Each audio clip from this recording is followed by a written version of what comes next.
ibihe byiza wabanye natwe kuri Pola Vibe umunsi ku munsi. Uyu ni wa mungu wanye mapora, mwite Green Sea, mwite utikwa n'ingoga, mwite rushenguza iminega, mwite icyogere mu nkuba, mwite runaniza babisha, amazina baye menshi bya hatari. Ni wa mungu wanye rero sasa nari bakumbuye. So far uyu munsi ngaruwe niki? Hari abajama bakomeje kumbwira ese Pola kutubwira story ya mano, ese Pola kutubwira Uganda kunagaze. Bro nabirenze pe, nabirenze ku musaza baramutaye ku karubanda nta ribi. Gusa nanone njye nababwiye ngo iyi si ukiri kuri iyi si, nta nubwo njye nirwo mbabwira ibintu byinshi. Ukiri kuri iyi si wandika ibintu bibiri, ibihe byiza n'ibihe bibi, kwishima no kubabara, guseka no kurira, guseba no guhirwa. So rero kwa yamana nyine yaraburije cyangwa ashaka umujene no umujene kazi ahise dutama n'akayipi nakurahiye. Ndabazanira karite z'ibintu nka bitatu tuza abanyamerika benshi dukunda imiziki yabo bakina poro.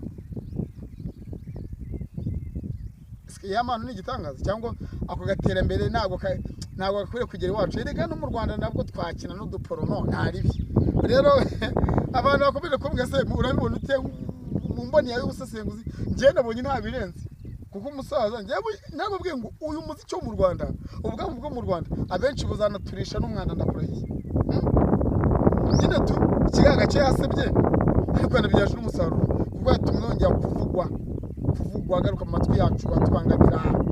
Urajya ku mbuga nkoranyambaga ni y'amana, kugira ikintu ku mbuga nkoranyambaga ni y'amana, TikTok ni y'amana, WhatsApp ni y'amana, Facebook ni y'amana, YouTube ni y'amana, ngira ngo no kuri nuza no kuri audio mark naho hajyaho y'amana. Nta bindi boro mwaducepa umwana atari y'amana. Yamano nta mabara yakoze nta birenze n'ubundi ngewe ubwanjye nsesekara ku isi.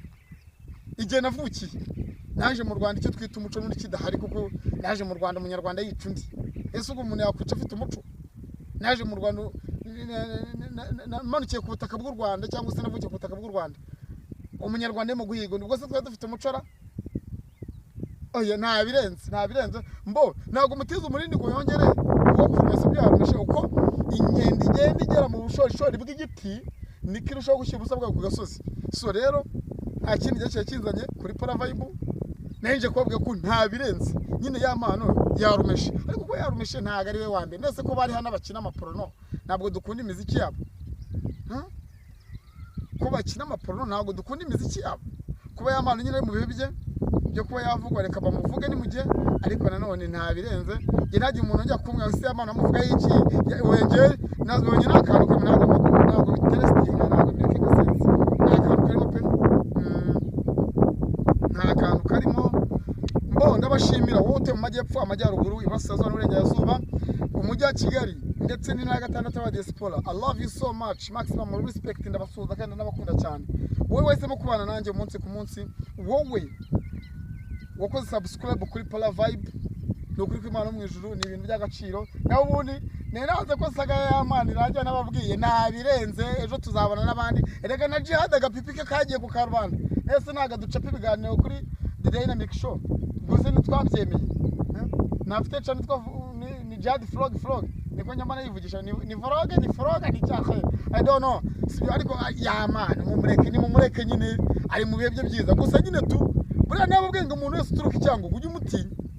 Urabona atabyaje umusarasa nadukuze EP ntarimo kuvugwa se. Nge rero ntihagire umuntu njya kumbaza kuri y'amano. Ikindi cya kabiri n'abantu barimo kwirakwiza ari amafoto n'amashusho twabihaze pe. Y'amano ni mumureke twabihaze bye, nitwumve EP ye cyangwa tuyihorere. Ariko oya reka dutanga agahenge mu matwi. Nabuze ahantu ndimo ndazenguruka kuri social media zose ni y'amana. Facebook ni y'amana, WhatsApp ni y'amana, YouTube ni y'amana, TikTok ni y'amana. Na audio makanyangwa washyira amajwi. Audio ntabwo ajya video ajyaho nyine amajwi. Y'amana ni mumureke. Nta kintu rero imbaze nyine nje kubabwira ngo reka dukomeze tugire ibihe byiza. Mbifuza n'umwaka mushya muhire 2026 bro. Turimo turi matatu mwaka twawugezemo, turimo turawinjamo gake abaganza ndabakubira bya hatari. Ariko umuntu utarakora subscribe uri umuganza uteye mu buganza shara wallahi reka vugize ukuri bafite maximum problem kabisa. Ikibazo kiri hejuru.